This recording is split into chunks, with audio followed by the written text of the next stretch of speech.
विराम हो गया, सीज फायर हो गया, और इसको लेके ये कहा जा रहा है कि पाकिस्तान ने मध्यस्थता कराई है। क्या ये कैसी मध्यस्थता है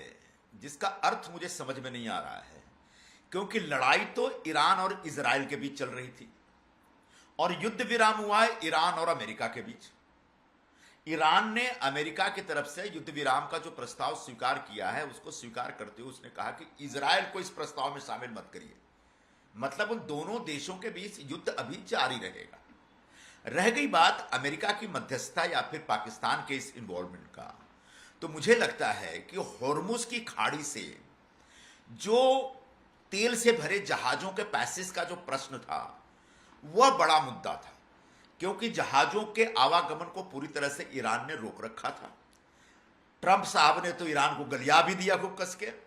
पता नहीं कैसे कैसे शब्दों का इस्तेमाल किया, धमकी भी दी कि मैं पूरा पूरा तुमको नक्शे पर से गायब कर दूंगा। उसके बाद कहीं ईरान झुका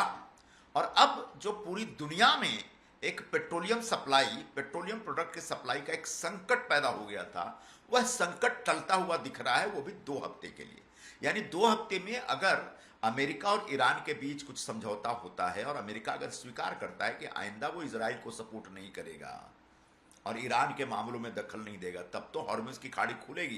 खुलेगी 2 हफ्ते बाद, वरना फिर जाके बंद हो जाएगी। तो मैं इस युद्ध विराम में पाकिस्तान की मध्यस्थता पे एक बहुत मुझे हंसी आ रही है कि ये कैसी मध्यस्थता है जिसकी वजह से ईरान और इजराइल के बीच जो युद्ध चल रहा था वो खत्म ही नहीं हुआ है और इसको युद्ध विराम मान के चल रहे हैं। तो महज हॉर्मुज की खाड़ी खाली करने के लिए, वहां से जहाजों के आवागमन करने के उद्देश्य से यह निर्णय लिया गया, वरना इन दोनों देशों के बीच युद्ध जारी रहेगा। मुख्यमंत्री देवेंद्र फडणवीस ने कहा कि जनभावना समझ के कांग्रेस को अपना कैंडिडेट बारामती उपचुनाव में नहीं देना चाहिए था। देखिए, महाराष्ट्र की एक समृद्ध परंपरा है कि अगर किसी वरिष्ठ नेता का देहांत दुखद तरीके से होता है और वहां उनके देहांत की वजह से कोई उपचुनाव होता है, तो उस उपचुनाव में हमारी अपेक्षा होती है कि जो भी व्यक्ति चुनाव लड़ रहा है उनके परिवार से वह निर्विरोध चुन के आ जाए। और महायुति ने यह प्रस्ताव रखा था, मुख्यमंत्री जी की तरफ से प्रस्ताव रखा गया था, हमारे उप मुख्यमंत्री जी की तरफ से यह प्रस्ताव रखा गया था। लेकिन जिस तरीके से महाराष्ट्र के उप मुख्यमंत्री और अजित दादा पवार की पत्नी सुनेत्रा पवार जी जो वहां से उपचुनाव लड़ रही हैं, उनके चुनाव में उनके सामने कांग्रेस ने अपना एक उम्मीदवार दिया है, वह यह साबित करता है कि कांग्रेस पार्टी 100 साल के बाद भी मैच्योर नहीं हो पाई, उसे जनभावनाओं की कोई समझ नहीं। कांग्रेस में थोड़ी सी भी अगर शर्म हो और थोड़ा सा भी सौजन्य बचा हुआ हो तो मुझे लगता है कि अभी भी वो अपने उम्मीदवार को वापस ले सकते हैं, वरना कांग्रेस इस चुनाव को तो बुरी तरह से हारेगी, ये तय है। लेकिन हारने के बाद एक सामाजिक लोकलाज जो होता है पॉलिटिकल पार्टियों में या व्यक्ति में, वो लोकलाज भी हमेशा की तरह खो देगी, ऐसा मुझे लगता है। तो मैं एक बार फिर से अपील करना चाहूंगा और मुख्यमंत्री जी की इस अपील का स्वागत करूंगा, समर्थन करूंगा कि कांग्रेस को पुनर्विचार करना चाहिए इस चुनाव को निर्विरोध नहीं होने देने की जिद के ऊपर। आसाम की पुलिस पवन खेरा को ढूंढ रही है। पवन खेरा ने जो बयान दिया आसाम के मुख्यमंत्री की वाइफ, कांग्रेस के मीडिया विभाग के प्रमुख पवन खेड़ा ने आरोप लगाया कि असम के मुख्यमंत्री की पत्नी के पास 3 पासपोर्ट हैं।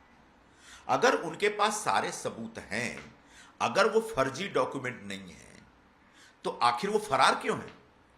उनको तो जिस तरीके से उन्होंने पूरी ताकत के साथ और पूरी बहादुरी के साथ प्रेस कॉन्फ्रेंस लेकर सारे डॉक्यूमेंट रिलीज किए, बिल्कुल उसी तरीके से उनको पुलिस के सामने जाकर के वो सारे डॉक्यूमेंट्स पेश करने चाहिए।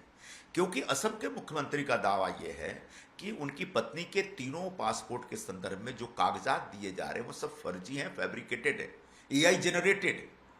और उन 3 देशों के जो एम्बेसीज हैं उनकी तरफ से भी ऐसा बयान आ रहा है कि ये जो पासपोर्ट नंबर है ये ऑलरेडी मिसिंग है और किसी दूसरे व्यक्ति के हैं। क्या कांग्रेस पार्टी ने इस चुनाव में एक नैरेटिव सेट करने के हिसाब से एक गलत मूव खेला और फर्जी कागजात के सहारे वो असम के मुख्यमंत्री, उनके परिवार, उनकी पत्नी को बदनाम करने का प्रयत्न कर रही है? यह कांग्रेस से एक बड़ा सवाल है। और कांग्रेस अगर निर्दोष है और कांग्रेस के पास सही कागजात हैं तो उसको सामने से आकर के पूरी जांच में, सुनवाई में हिस्सा लेना चाहिए और बहादुरी दिखानी चाहिए। 9 मिलियन लोगों का नाम निकाल दिया गया एसआईआर में पश्चिम बंगाल में। देखिए, पश्चिम बंगाल में एसआईआर की प्रक्रिया एक अरसे से चल रही है, लेकिन जिस तरीके से पश्चिम बंगाल के मुख्यमंत्री ममता बनर्जी और उनकी सरकार और उनकी पार्टी के लोगों ने असहयोग का वातावरण बना के रखा और जिस तरीके से उन्होंने बार बार एसआईआर की प्रक्रिया में टांग अड़ाने की कोशिश की, उसका नतीजा ये है कि जिन लोगों के नाम कट गए उनके पास अपील करने के भी अब वक्त नहीं रहा। 90 लाख मतदाताओं के नाम निकाले गए हैं, जिसमें से 27 लाख मतदाता ऐसे हैं जो अभी तक अपील नहीं कर पाए, और जो नया इलेक्टोरल रोल है वह पिछले 7 अप्रैल को फ्रीज कर दिया गया। अगर इन 27 लाख में एक भी वोटर जेन्युइन होगा और वो वोट नहीं दे पा रहा है, तो इसके लिए अगर कोई जिम्मेदार है तो सिर्फ और सिर्फ ममता बनर्जी जिम्मेदार है।